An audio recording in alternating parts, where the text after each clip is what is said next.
Olha, eu venho dizendo isso há bastante tempo, né? É o ano do Brasil, né? É o ano em que a Copa do Mundo ela vai trazer o sentimento de brasilidade, o sentimento de patriotismo, e nós já estamos vendo isso, inclusive com a redução sistemática das manifestações e reduzindo a grupos black blocs e aqueles que manifestam por causas muito pontuais, como, por exemplo, o movimento Sem Tetos em São Paulo, que faz um movimento rápido lá em São Paulo, por conta de pressionar a Câmara de Vereadores para aprovar o novo plano diretor. Mas, no mais, nós estamos percebendo isso, que o brasileiro ele parou para assistir a Copa. Ele está fazendo conta na tabela, já sabe com quem o Brasil joga agora as oitavas de finais, que é Brasil e Chile, já está fazendo conta para ver quem é que vai ser lá nas quartas de finais e assim por diante, né? Nós passamos a viver, o Brasil está sendo tomado pelos estrangeiros, a estimativa é 50% acima do que a Embratur tinha estimado de divisas e de recursos que ia entrar no Brasil por conta dos gastos com estrangeiros. Os elogios às obras da Copa, às obras de mobilidade, metrôs e assim por diante, isso tem dado ao Brasil uma visão diferenciada no mundo exterior e não faz com que só venham agora, no período da Copa, né? Vão voltar para os seus países e vão dizer que o Brasil é um país bonito, pacífico, um país democrático, onde pode o turista, com tranquilidade, viver bem e se sentir em casa. Lógico que os casos esporádicos acontecem e aí são esses que repercutem na imprensa mundial. Agora, a imprensa mundial está mostrando nesse exato momento as belezas do Brasil, mas sempre repetindo que esse não é o maior legado. O maior legado é o sentimento de brasilidade que vai avivar nas almas dos brasileiros e que eles vão, logo após terminado a Copa, para um processo eleitoral.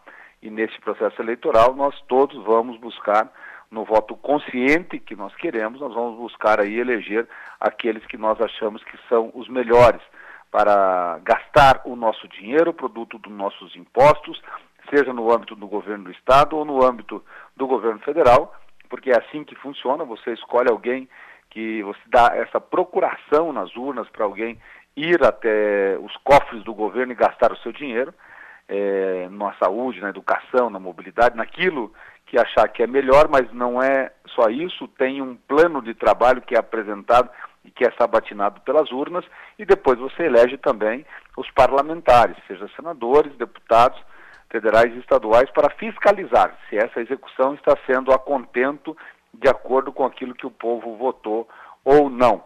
E, lógico, também para fazer as leis para regulamentar o convívio em sociedade. Então, a expectativa, Berimbau, é muito grande. Eu acredito muito no Brasil, acredito muito no brasileiro, que o brasileiro é quem tem feito a diferença nesses últimos anos, nessas últimas décadas, pela evolução que nós tivemos, seja do ponto de vista econômico, inflacionário, do ponto de vista de valorização das pessoas através do salário mínimo, através dos salários que ela recebe, do acesso a bens e serviços, mas acredito muito que nós podemos e queremos mais. Por exemplo, reduzir o nosso famigerado custo Brasil, né? E é bem fácil falar em custo Brasil, né? As pessoas falam, mas o que esse cara fica falando de custo Brasil a todo tempo? É só imaginar, né, que para o cara produzir, o agricultor do Vale do Ivaí ou de qualquer região do Brasil, para ele produzir, ele precisa dar alimento para a planta, que é o adubo. Esse adubo tem que vir lá de Paranaguá, que vem lá do leste europeu. Aí o porto é ineficiente, as rodovias são caras pedagiadas, não há ferrovias o suficiente para escoar a safra e o caminho de volta não é diferente. Mas o exemplo mais prático é só fazer a seguinte pergunta, né? Dos nossos ouvintes aí, da Rádio Nova Era, nesse exato momento, quem já foi ao Paraguai? Ou conhece alguém que já foi ao Paraguai? Vai fazer o que no Paraguai?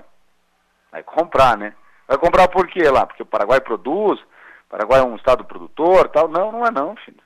Vai comprar lá porque é mais barato e porque vem lá da China e vem pelo porto, vem pelas ferrovias, rodovias do Brasil e do Paraná principalmente, pagando os mesmos pedágios e o custo que nós pagamos aqui, e ainda assim é mais barato. Mas é só no Paraguai, vai na Argentina, no Chile, E se for nos Estados Unidos, se for na Europa, vai comprar um carro na Europa para ver se não é mais barato que aqui. Quanto que vale um trator no Uruguai? É metade do preço do Brasil, fabricado no Brasil. Então essas causas é que nós estamos buscando. O salário não está ruim, mas o valor da prestação da casa própria está caro. Se você, classe média, vai lá financiar a sua casa na Caixa Econômica, se você pagava uma prestação razoável há 5 anos atrás, hoje você paga 3 vezes mais pelo mesmo tamanho do imóvel. Ah, mas o imóvel valorizou, agregou valor, mas para mim não tanto faz, é a mesma casa que eu vou morar dentro, mas o meu salário está sendo consumido. Então esses são os grandes desafios, alinhados aí a uma política para o jovem que nós temos que ter, alinhados aí a questão de nós darmos uma solução para a questão de segurança pública no Brasil, que vai desde da questão da formação do cidadão, a retirada dele da marginalidade, aí de uma política para o jovem, né? Até mesmo passando pela reformulação ou pela melhoria da polícia militar e da polícia civil. Não que os que estão aí não são bons, mas temos que estipar aqueles que são maus e qualificar ainda melhor, investir mais na polícia. Aí nós temos todo o aparato do inquérito, todo o aparato da justiça, e aí depois o sistema prisional, que não basta prender, não basta colocar na cadeia, porque esse cara volta. Em meses, em anos, ele volta a conviver com a sociedade. E ele tem que voltar melhor do que ele saiu. Então nós temos que ressocializar, repatriar este preso. Então, alinhados a políticas sérias para a agricultura, que é a redução principalmente do custo da produção. Não está ruim para o agricultor, mas nós podemos torná-la ainda melhor, porque se a agricultura vai bem, as cidades vão bem, o comércio vai bem, porque o consumo aumenta. Agora, Sérgio, a gente estava falando aqui sobre eleições em 2014, nós tivemos aquela convenção do PMDB, na convenção teve uma decisão, PMDB, candidatura própria. Mas o que a gente tem observado, prefeitos aqui da região já se manifestaram, prefeito Caio Gil de Ivaiporã, Silvio Petrazzi, prefeito do PMDB aqui da região já se manifestaram, dizendo que ficaram descontentes, que vão manter apoio, por exemplo, ao atual governador Beto Richa. Será que nós vamos ter um PMDB desunido nesse processo eleitoral de 2014? Qual que é a visão do Sérgio? Olha, o que nós passamos a ter nesse exato momento no Paraná são 3 candidaturas fortes.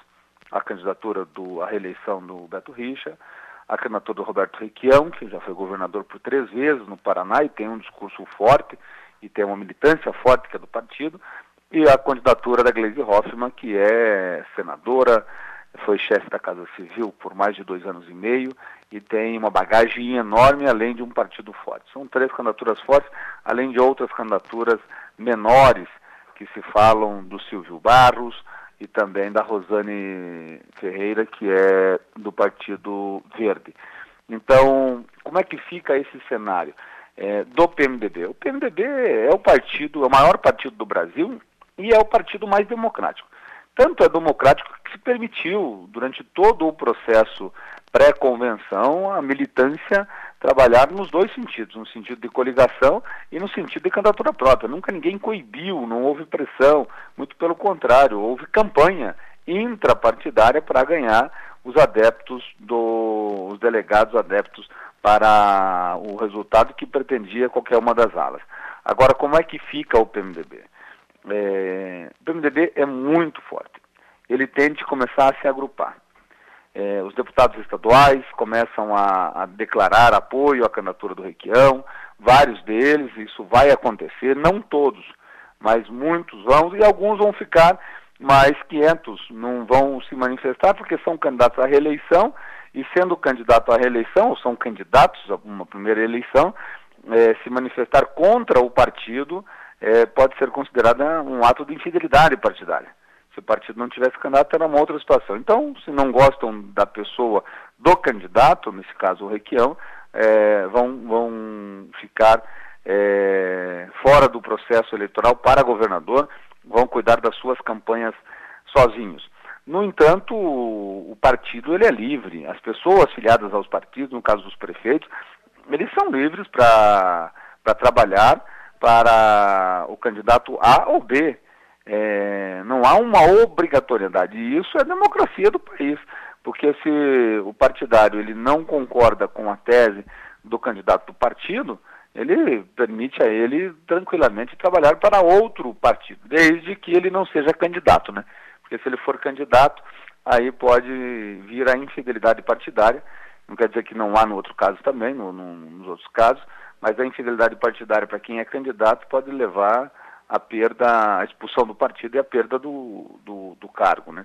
Então é uma questão que tem que tomar um pouco de cuidado, mas o PMDB vai rachado. O PMDB tem uma ala que vai apoiar a senadora Gleisi para governo, tem uma ala forte que vai apoiar a reeleição do Beto Rija, e lógico que a maioria vai marchar com a candidatura própria do senador Roberto Requião. Sérgio, nesta quarta-feira mais alguma observação? Fica à disposição. Olha, estou em Brasília, Berimbau, desde ontem, estamos aqui ajustando, fazendo os ajustes finais perante o governo federal, em alguns ministérios, tratando, por exemplo, no Ministério da Integração, da questão das fortes chuvas, que atingiu a nossa região e o Paraná por inteiro. Ainda ontem nós recebíamos aqui já o cadastramento do município de Ivaiporã no Ministério da Integração Nacional, e cuidando também do interesse de outros municípios. Por exemplo, nós temos aí um recurso para Borrasópolis, que está para ser empenhado aqui em Brasília, e nós estamos cuidando disso. Já liberamos no passado uma emenda para a saúde aí de Borrasópolis, que já foi investido no município de Borrasópolis. Agora temos mais um recurso que nós estamos vendo, além de outros, como o de Faxinal, que foi empenhado recentemente, R$500 mil para Faxinal. Já havia sido empenhado no final do ano passado R$150 mil para a compra de um caminhão. Cruz Maltina, recentemente nós fizemos o pagamento, conseguimos numa questão de uns 15 dias atrás, o pagamento aqui daquela compra do rolo compactador, e assim vai para todos os municípios onde a gente tem atuação política, ou quase que 100% dos municípios no Vale do Ivaí a gente destinou algum tipo de recurso, e estamos aqui cuidando. Esta é uma semana do fechamento, né? A partir do dia 1º é proibido a liberação, a transferências voluntárias a municípios. Então nós estamos aqui para fechar esse arremate nessa semana. Obrigado pela sua participação aqui, Sérgio Souza. A gente fica aqui sempre à disposição, tá bom? Grande abraço, até na próxima segunda-feira então.